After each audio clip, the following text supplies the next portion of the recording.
अंबिकापुर के ग्राम सरई टिकरा का रहने वाला मृतक ईश्वर राजवाड़े ट्राइबल विभाग में ड्राइवर का काम करता था। ऑफिस कार्य के सिलसिले में ट्राइबल विभाग के एसडीओ राजीव पाठक को लेकर रायपुर गया हुआ था। इसी दौरान एक ऐसी घटना घटी कि ईश्वर का पूरा परिवार बिखर गया। दरअसल ईश्वर को महज 50 रुपए के लिए बदमाशों ने चाकुओं से हमला कर उसकी जान ले ली।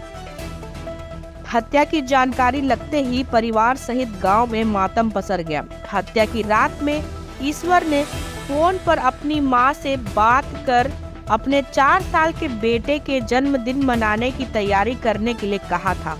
मां सहित पूरा परिवार ईश्वर का इंतजार कर रहा था, लेकिन एक खबर से जन्मदिन की खुशियां मातम में बदल गई।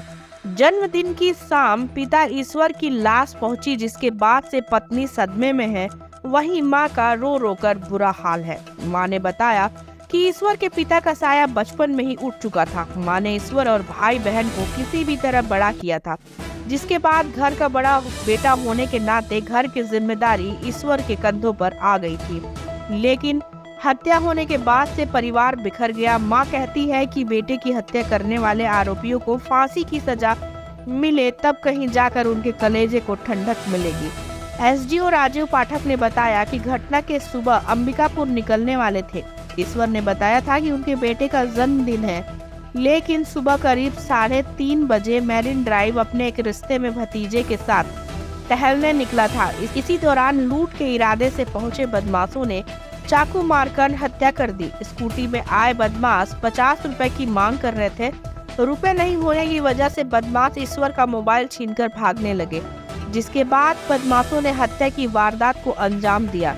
इधर एसडीओ राजीव पाठक इस घटना से काफी हताश है। विभाग की ओर से मृतक के परिवार को हर संभव मदद दिलाने के प्रयास में लगे हैं। बहरहाल मात्र 50 रुपए के लिए हुए इस हत्या में एक हंसता खेलता परिवार उजड़ गया। हम लोग को सूचना बड़े भैया के द्वारा मिला। जब कॉल करके बताए रात में उनके पास गांव का ही एक लड़का का फ़ोन आया था। वो लड़का किसी के पास कॉल किया था, विक्की राजवाड़े। और वहां जाने के बाद बस इतना पता है कि उन लोग 50 रुपया जो मारे हैं, उन लोग 50 रुपया पेट्रोल डलवाने के लिए मांगे। तो उन लोग बोले कि हम लोग के पास नहीं है पैसा, हम लोग तो लोअर टी शर्ट में घूम रहे हैं, कहाँ से पैसा रहेगा। तो मेरे भाई का फ़ोन लेके उन लोग भाग रहे थे। और फ़ोन लेके भाग रहे थे, वो फ़ोन अपना छीनने के लिए गया उनके पास। तो उन लोग पकड़ लिए 2 लोग। तो उन लोग को शायद 2 लोग को पकड़ लिया था, मेरा भाई पकड़ के कस के पकड़ लिया था। तो तीसरा आके उसके ऊपर हमला किया है, जो विकी को पकड़ा था, चाकू से हमला किया। हमारा परिवार बिखर गया है। वही सब घर संभालने वाला था, कोई था ही नहीं। जो भी था। कितने बाल बच्चे हैं? 2 बच्चे हैं, एक बेटा है, एक बेटी है। और वाइफ की हालत अभी कैसी है? उसका हालत बहुत खराब है, बार बार बेहोश हो रही है और सदमा सहन नहीं कर पा रही है। हम लोग कार्रवाई चाहते हैं। हाँ, इंसाफ चाहते हैं हम लोग को। हमारा भाई तो वापस आएगा नहीं। जो तकलीफ हम लोग को देख के गया है, वही तकलीफ उन लोग भी झेले। तकलीफ तो है, मेरा जवान बेटा गया तो तकलीफ तो है। मेरे को सब चीज़ का तकलीफ है। छोटा छोटा बड़ में पोसे पाले, पहले से पति भी गुजर गए, अब बेटा भी चले गए, तो तकलीफ तो है मेरे को। क्या बोल रहा था, मेरा लड़का का बर्थडे मनाएंगे मम्मी, तो उसको बुलाए, ससुराल को बुलाए धार रही हैं। अब बाकी लोग को नहीं बुलाए रहे हैं। 3 बजे शाम के तो बनना है। तो 9 बजे नाश्ता करके यहाँ से साहब जो निकलब, तो दोपहर में 2 और 3 बजे का पहुँच जाओ घर में, ऐसे बोले। तो वो जो दुष्ट लोग मारे हैं ना, उसका कार्रवाई करिए, फांसी चाहिए। हम रायपुर गए थे, मीटिंग में गए थे, और ईश्वर राजवाड़े हमारा ड्राइवर था जिसके साथ गए थे। और रात में एक चाकूबाजी घटना हुई जिसमें उसका दुखद निधन हो गया।